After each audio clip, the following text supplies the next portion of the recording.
শেষ, সব শেষ। মেগাস্টার শাকিব খানের দিন শেষ।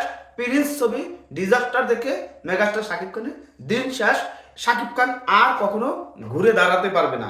এটা নিয়ে পুরো এখন সোশ্যাল মিডিয়ায় চলতেছে যে শাকিব খানের দিন শেষ।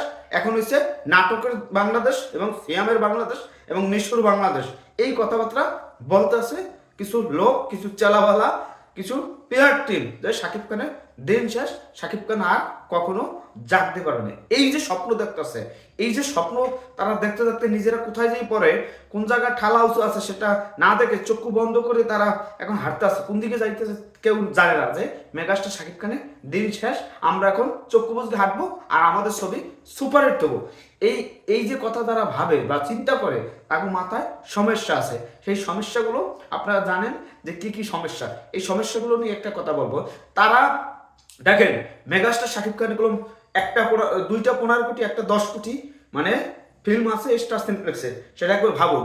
ওই সময় তাদের ছবি যত চলছে সেই সময় হারে এখন শাকিব খানের ছবি চলে না, তারপরও তাদের ছবি চলে না। আর শাকিব খানের ছবি যদি স্টার সিনেপ্লেক্সে চলতো তাহলে কি একটা অবস্থা, কি হজর বরল অবস্থা হইতো। সেখান থেকে তারা রেহাই পেয়েছে, যাই মনে করেন সেটা আছে। কেননা শাকিব খানের ছবি যদি না চলে তাহলে ঈদ ঈদ মনে হচ্ছে না। শাকিব খানের ছবি যদি তখন চলে, তখন শাকিব খানের টিকিট না পেলে ওই সমস্ত নাটক কোয়ালিটির যে ছবিগুলো আছে তাদের ছবি ওই সময় ঢোকে দর্শক। শাকিব খানের দর্শক যদি না চলে না যায়, এই যে একবার শুনছিলেন না যে অনন্ত দলিল একটা পোস্ট করছিল যে আমি 100 কোটি টাকা দিয়ে ছবি বানাইছি, তখন ওই সময় আরো মুক্তি পেয়েছিল, সাইকো মুক্তি পেয়েছিল মনে হয়, তারপর হচ্ছে যে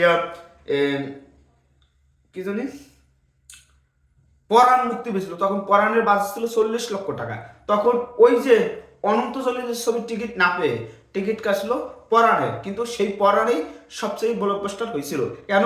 ওই ছবি একটা আওয়াজ ছিল, অনন্ত জলিল একটা দর্শক নিয়ে গেছিল, তার জন্য ওই ছবিটা চলছে। কিন্তু মেগাস্টার শাকিব খানের ছবি যখন তুফান, তাণ্ডব, প্রিয়তমা, তা বরবাদ, এই ছবিগুলো যখন চলছে, অন্য ছবিগুলো ভালো চলছে, শো কম পাইলেও ওই যে ওই সময় যে ইনকাম করছে এখন সেই ইনকামটা করতে পারে না। কেননা মেগাস্টার শাকিব খানের ছবি প্রিন্স ভালো চলতেছে না। এটা সত্যি ইন্ডাস্ট্রির জন্য ক্ষতি। এই জিনিসটা আপনারা যদি না বোঝেন তাহলে আপনারা আজীবন কোনোদিন বুঝবেন না। আশা করি আপনারা বুঝতে পারছেন। আর সিয়াম নিজেকে অনেকটা মনে করতেছে যে শাকিব খানের দিন শেষ, সিয়াম নিশুর বাংলাদেশ, এই বিষয় নিয়ে একটা কথা বলবো, একটা ভিডিও বানাবো ডিটেলস। তার আগে আপনাদের কি মতামত সেটা আপনার কমেন্টে জানান। আমাদের মেগাস্টার শাকিব খান সে নিজেকে অন্য লেভেলে নিয়ে যাচ্ছে।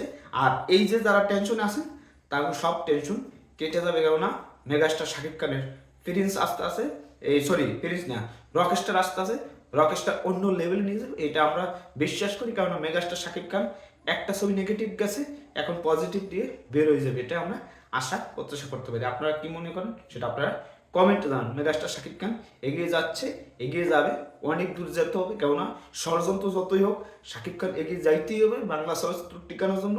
আর এই ষড়যন্ত্র 20 বছর ধরে দেখে আসছি, সেই ষড়যন্ত্র আমাদের আটকাতে হবে। কেননা মেগাস্টার শাকিব খান না থাকলে আমরা ছবি দেখব না কখনো।